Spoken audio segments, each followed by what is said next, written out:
కరీంనగర్లో political war peaks కు చేరింది. మున్సిపల్ పోలింగ్ వేళ లాఠీలు విరిగాయి. దొంగ ఓట్ల కలకలం, బీజేపీ శ్రేణుల నిరసన. పోలీసుల లాఠీ చార్జితో 58వ డివిజన్ ఒక్కసారిగా రణరంగాన్ని తలపించింది. 58వ డివిజన్ లో విచ్చలవిడిగా దొంగ ఓట్లు వేస్తున్నారంటూ తొలుత బీజేపీ కార్యకర్తలు ఆందోళనకు దిగారు.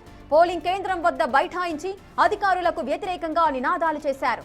ఎంత చెప్పినా బీజేపీ శ్రేణులు శాంతించకపోవడంతో పరిస్థితి ఉద్రిక్తంగా మారింది. దీంతో పోలీసులు లాఠీలకు పని చెప్పారు. ఇక పోలీసుల లాఠీ చార్జిలో పలువురు బీజేపీ కార్యకర్తలకు తీవ్ర గాయాలయ్యాయి. మరోవైపు ప్రజాస్వామ్య పద్ధతిలో నిరసన తెలుపుతుంటే పోలీసులు పాశవికంగా దాడి చేశారని బీజేపీ నేతలు మండిపడుతున్నారు. అయితే శాంతి భద్రతలను కాపాడటానికే లాఠీలకు పని చెప్పామంటున్నారు పోలీసులు.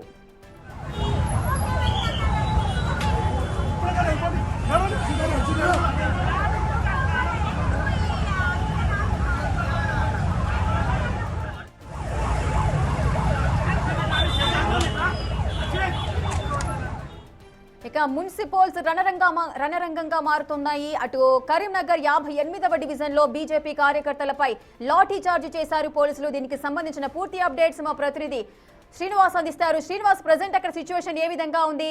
అన్ని ప్రశాంతంగానే జరుగుతోందా పోలింగ్ అంతా కూడా? అటు బీజేపీ శ్రేణులను కూడా లాఠీ చార్జ్ వారు గురయ్యారు అని చెబుతున్నారు. ఏం జరిగింది?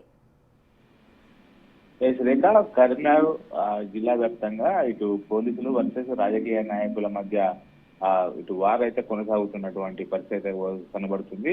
ఇటు మున్సిపల్ ఎన్నికల సందర్భంగా కొన్ని ప్రదేశాల లోపల పోలీసులు వ్యవహరిస్తున్న తీరు పైన రాజకీయ నాయకులు మండిపడుతున్నటువంటి పరిస్థితి కనబడుతుంది. ముఖ్యంగా ఇటు ఉదయం సమయం లోపల ఇటు బీఆర్ఎస్ నాయకులను అక్రమంగా అరెస్ట్ చేస్తున్నారని చెప్పి మాజీ మంత్రి గంగుల సీరియస్ అయిన కొద్దిసేపటికి ఇటు బీజేపీ నాయకులు పెద్ద ఎత్తున కూడా 58వ డివిజన్ లో దొంగ ఓట్లు వేస్తున్నారని చెప్పి అక్కడికి వెళ్లి నిరసన తెలిపేటువంటి ప్రయత్నం చేశారు. అయితే పోలీసులు మొదట ఎలాంటి ఇటు ఆంక్షలు ఉన్నటువంటి నేపథ్యం లోపల నిరసనలకు చోటు లేదు అని చెప్పి చెప్పడంతో ఇటు బీజేపీ నాయకులు అక్కడ దొంగ ఓట్లు వేస్తున్నారు అని చెప్పేసి నిరసన తెలిపేయడానికి ప్రయత్నించినటువంటి సందర్భం లోపల ఇటు వారిని చెడగొట్టేందుకు పోలీసులు కూడా అక్కడికి చేరుకొని వారిపైన ఎంత చెప్పినా వినకపోవడంతో చివరికి లాఠీ చార్జ్ చేయాల్సినటువంటి పని అవుతుంది.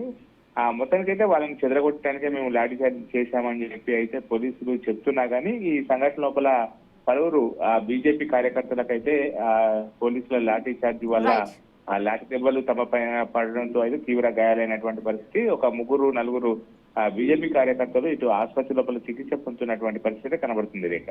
Right, thank you Srinivas, thanks for the details.